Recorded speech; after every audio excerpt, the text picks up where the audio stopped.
আসসালামু আলাইকুম রহমতুল্লাহি ওবরকাতুহ। সম্মানিত দর্শক, অন্তর্বর্তীকালীন সরকারের উপর জামাতের যে প্রভাব, এটি এখন ওপেন সিক্রেট। জামাত ডক্টর ইউনূসকে খুব ভালোবাসেন, আর ডক্টর ইউনূসও জামাতকে অস্বাভাবিক ভালোবাসেন। জামাতের যারা লোকজন, তারা চান যে ডক্টর মোহাম্মদ ইউনূস অনন্তকাল ক্ষমতায় থাকুন, একেবারে সৎভাবেই। এবং তারা তো জানে যে নামাজ কালাম পড়েন, ওয়াজ করেন, মাহফিল করেন, জিকির করেন, আজকার করেন, এবং সব জায়গাতে আমার বিশ্বাস যে তারা আল্লাহর কাছে দোয়া করেন যে আল্লাহ, আপনি এই ডক্টর মোহাম্মদ ইউনূসকে আমাদের জন্য রহমত হিসেবে প্রেরণ করেছেন।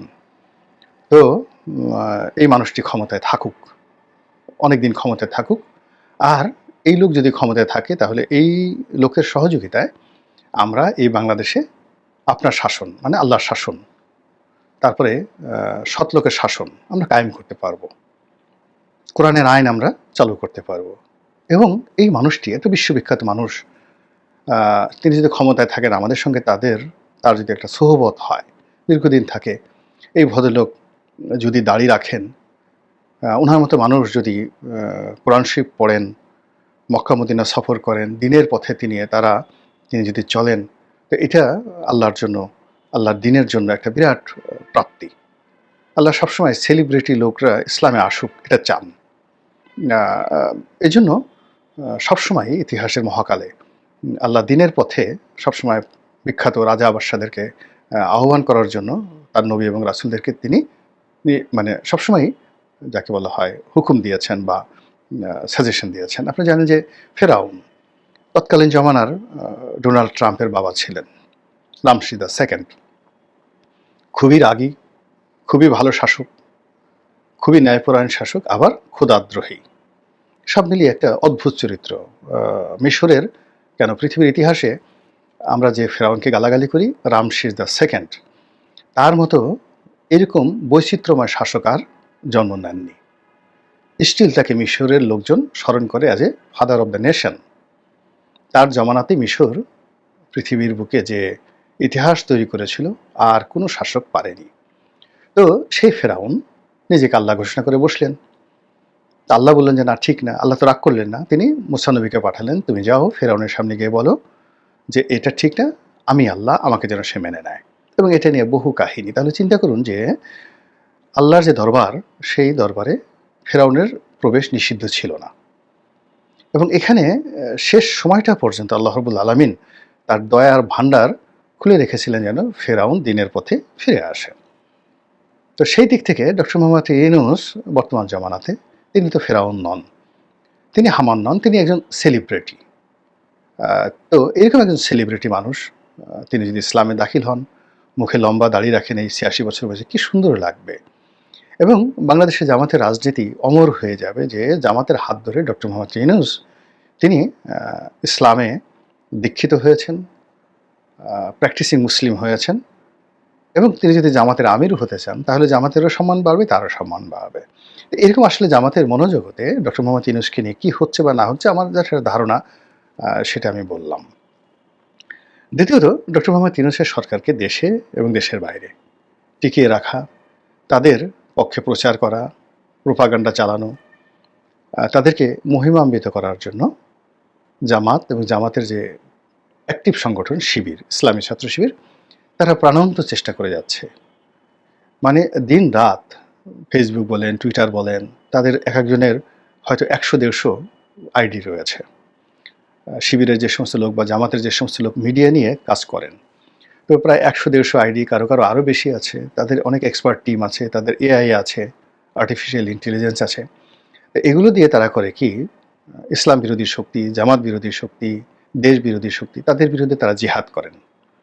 সারাদিন সকাল থেকে রাত পর্যন্ত, গভীর রাতে ৩টার সময় আপনি ফেসবুকে গেলে আপনি এ সকল জামাত শিবিরের অতন্ত্র প্রহরী যারা ফেসবুকে ইসলাম সেবা করছেন, তাদেরকে দেখতে পাবেন।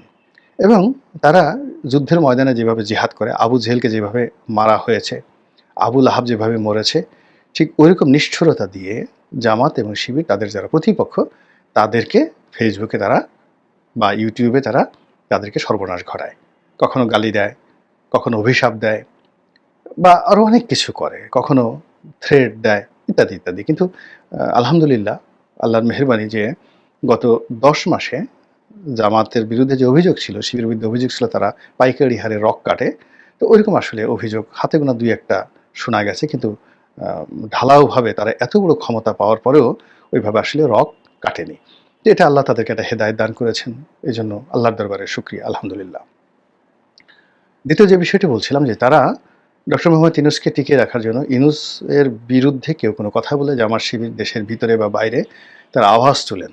নারায়ে তাকবীর, আল্লাহু আকবার কিংবা ইনকিলাব জিন্দাবাদ এভাবে আওয়াজ তুলেন। এবং ইউনূস সাহেবকে তারা যতটুকু মানুষ হিসেবে উপরে উঠানো যায়, ততটুকু তাকে উঠানোর জন্য তারা কিন্তু প্রাণবন্ত চেষ্টা করে যাচ্ছেন। এটা গেল আম সফটওয়্যারের ক্ষেত্রে, ভার্চুয়াল জগতে। কিন্তু প্র্যাকটিক্যালিও কিন্তু তারা ডক্টর মোহাম্মদ ইউনূসকে জান মাল দিয়ে সহযোগিতা করছেন।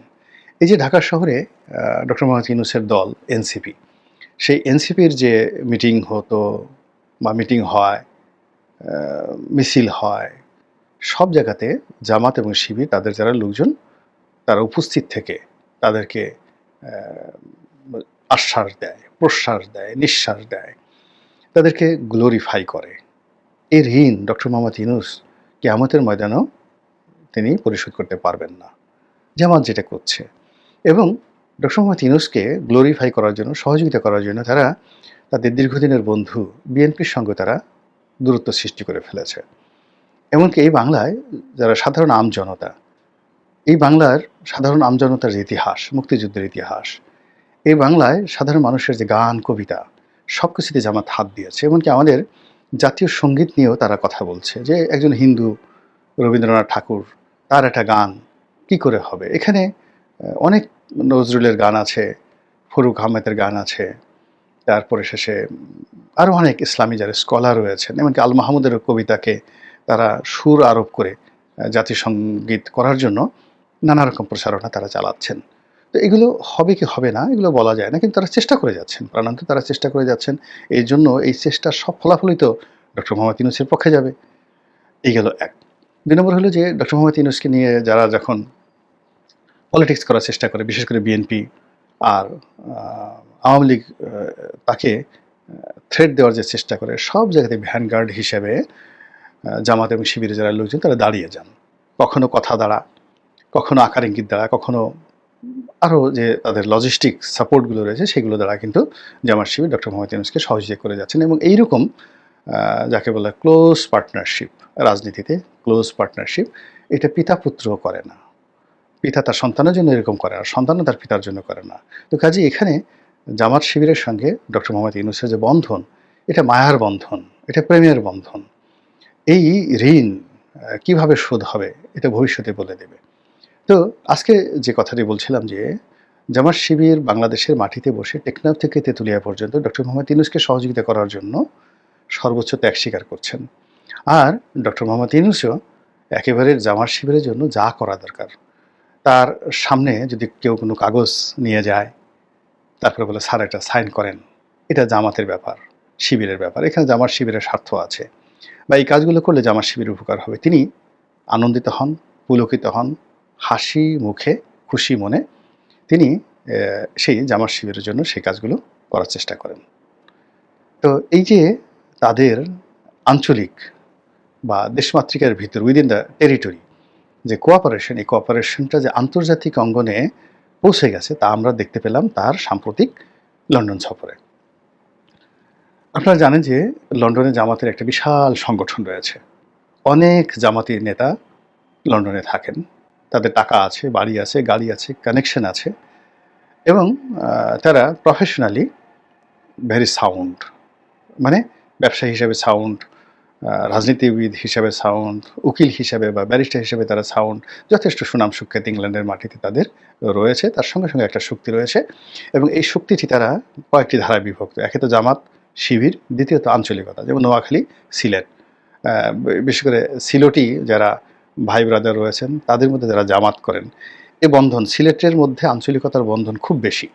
তারা এক সিলেটি ভাই আর এক সিলেটি ভাইয়ের জন্য জীবন দিতে পারে। তো এটা হলো এক।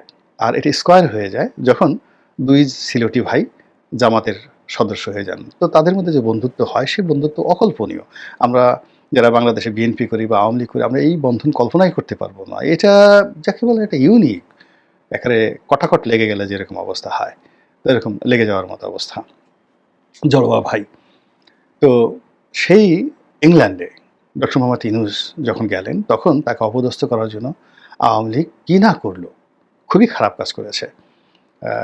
অকথ্য ভাষায় গালাগাল করেছে, এগুলো শোনা যায় না। কোথা থেকে একটা ডাস্টবিন এনে তারপর শেষে বলতেছে ডাস্টবিন না ইউনূস, ইউনূস ইউনূস ইউনূস, মানে ডাস্টবিনের চাইতে তারা মানে sorry, dustbin Yunus, dustbin dustbin, মানে তারা ইউনূসকে চায় না, দরকার হলে তারা ডাস্টবিনকে চায়। এই জিনিসগুলো শোনা যায় বলেন তো? তারপরে তারা ওই তাদের যারা লোকজন আছে, তারা বিভিন্ন রকম ডিম থেরাপি, ডিম নিক্ষেপ করার জন্য যে প্ল্যান প্রোগ্রাম করছে, এটা আবার তারা আগে প্রচার করেছে। আসলে ওখানে ডিম তারা মারতো না, বা মারার মতো তাদের সামর্থ্য আছে কিনা জানি না, নেই, সামর্থ্য নেই। কিন্তু এই প্রচার তারা করে মূলত ডক্টর মোহাম্মদ ইউনূসকে ভয় দেখানোর চেষ্টা করেছে। তো সেই জায়গা থেকে জামাত শিবির নিঃসন্দেহে তাকে রক্ষা করেছেন, এবং যাতে কোনো লোক ডিম নিক্ষেপ করতে না পারে, এজন্য জামাত শিবিরের ভ্যানগার্ডরা ডক্টর মোহাম্মদ ইউনূসের যে হোটেল লবি, এয়ারপোর্ট, এবং তিনি যেখানে যেখানে গিয়েছেন তার চারিপাশে একটা প্রাইভেট রক্ষাবহু তৈরি করেছেন। সেই রক্ষাবহু যদি না থাকতো, এই লোকটির সর্বনাশ হয়ে যেত। এবং বিদেশের মাটিতে বাঙালিরা খুবই রাগী, এবং তারা নিজেদের মধ্যে যখন কোনো একটা বিভেদ বিসংবাদ করে, সেটা খুব জঘন্যভাবে করে। এবং আপনি দেখেন যে আওয়ামী লীগের শেখ হাসিনা যখন গিয়েছিলেন, তখন বিএনপির লোকজন, বিএনপির ওখানকে যে সভাপতি আছেন আমাদের জনাব মালেক সাহেব, তিনি সহ যে মানে শক্তি দেখিয়েছে, এই কল্পনাই করা যায় না। শেখ হাসিনার গদি হারাম করে দিয়েছে। তো সেক্ষেত্রে শেখ হাসিনার ওখানে সংগঠন আছে, লোক আছে, জোন আছে, এবং এটা কন্টেম্পোরারি। বিএনপির যত লোক আছে, আওয়ামী লীগের তার চেয়ে কম আছে, এটা কেউ বলতে পারবে না। কিন্তু তার সত্ত্বেও শেখ হাসিনা রাষ্ট্র ক্ষমতায় ছিলেন, তার এসএসএফ সেখানে ছিল। তো এখন ডক্টর মোহাম্মদ ইউনূস যেভাবে ইংল্যান্ডে গেছেন, তার সাথে অনেক শক্তিমত্তা নিয়ে তিনি ইংল্যান্ডে যেতেন। তো সেই অবস্থাতে বিএনপির যারা লোকজন, তারা শেখ হাসিনার জীবনকে হারাম করে দিত, যে কয়বারই গিয়েছেন। এবং তিনি যেই কয়বারই ইংল্যান্ড থেকে আসছেন, অনেকে বিধ্বস্ত হয়ে এসে তিনি ইচ্ছামতো তারেক রহমানকে গালাগাল করেছেন, খালেদা জিয়াকে গালাগাল করেছেন। তো সেই ক্ষেত্রে ডক্টর মোহাম্মদ ইউনূসের তো এরকম বিএনপির মতো সংগঠন নেই। তো সেখানে আওয়ামী লীগের আক্রমণ থেকে রক্ষা পাওয়ার তার কোনো উপায় ছিল না। তিনি অনেকটা নাজেহাল হতেন। এবং আপনারা দেখেছেন যে শেখ হাসিনা লাস্টে যখন ইংল্যান্ডে গেলেন, সেখানে বিএনপির লোকজন কী সিন ক্রিয়েট করেছে। তাকে হোটেল থেকে বের হতে দেয়নি, এবং তিনি বাধ্য হয়ে তাদেরকে বলেছেন, আসেন আপনারা আমার সঙ্গে এসে আলাপ করেন হোটেলের মধ্যে, তবুও রাস্তায় এরকম সিন ক্রিয়েট কইরেন না। তো ডক্টর মোহাম্মদ ইউনূস তো আসলে এরকম একটা পরিস্থিতি এখন পর্যন্ত পড়েনি। এই ক্রেডিট কার? জামাতের। এই ক্রেডিট শিবিরের। তারা বিভিন্ন পোশাকে, আশাকে, তারপরে সে বিভিন্ন সুরতে, হালে তারা ঐক্যবদ্ধ হয়ে তারা মানে ডক্টর মোহাম্মদ ইউনূসকে এবং তার সঙ্গী সাথীদেরকে এতটা প্রোটেকশন দিয়েছে যে শিবির জামাতের যে সংখ্যাধিক্য এবং ভিড়ের কারণে ডক্টর মোহাম্মদ ইউনূস এবং তার যারা লোকজন, তারা আওয়ামী লীগকে দেখেছেন যে আওয়ামী লীগের মাত্র ২০-২৫ জন লোক দাঁড়িয়ে দাঁড়িয়ে হই হল্লা করছে, আর বাকি তো তাদের লোক, শিবিরের লোক, জামাতের লোক।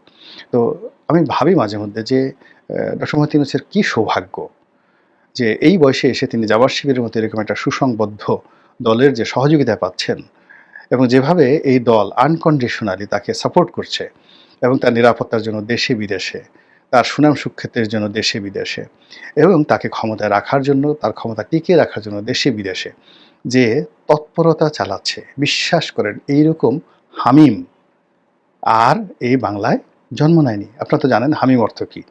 হামিম অর্থ হলো এমন বন্ধু, আরবিতে, যেটার বাংলা প্রতিশব্দ নেই। হামিম অর্থ এমন বন্ধু যে তার বন্ধুকে বিপদের মধ্যে ফেলে যায় না। আরব দেশে মানুষের রক্তের মধ্যে এই কালচারটা থাকে যে তারা বিপদের সময় মরুভূমির মধ্যে নিজে মরে যাবে, কিন্তু বন্ধুকে বিপদে ফেলে তারা যাবে না। তো এই যে বন্ধুত্ব